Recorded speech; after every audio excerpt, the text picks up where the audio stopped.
তো ওখানে মাননীয় প্রধান উপদেষ্টা জুলাই ঘোষণাপত্র প্রদান করবেন বলেছেন, যেটা শেষের দিকে আলোচনা করেছি।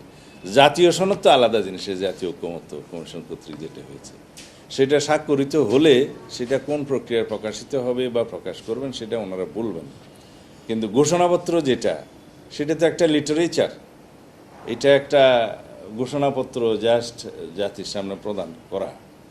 সেটা অনেকেই বলেছেন যে এটা 1 বছর পরে কেন। ঠিক আছে, যদি 1 বছর পরেও এই ঘোষণা পড়তে চান, আমাদের আপত্তি নেই, আমাদের তো মতামত দিয়েছি। কিন্তু নির্বাচনের যে বিষয়টা বললেন, নির্বাচনের বিষয়টা মাননীয় প্রধান উপদেষ্টা যেটা প্রতিশ্রুত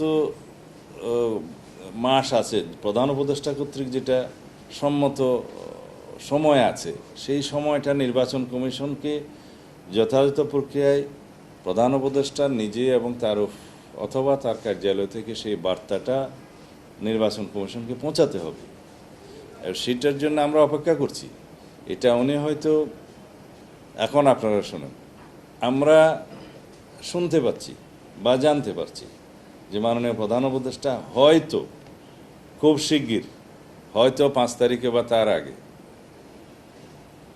জাতির উদ্দেশ্যে ভাষণের মধ্য দিয়ে হয়তো, আমি এই জন্যই বলছি যেহেতু আমরা শিওর না, নির্বাচন অনুষ্ঠানের বিষয়ে যে প্রতিশ্রুত সময় লন্ডন বৈঠকে নির্ধারিত হয়েছে সেটা জাতিকে জানাবেন, নির্বাচন কমিশনকে জানাবেন।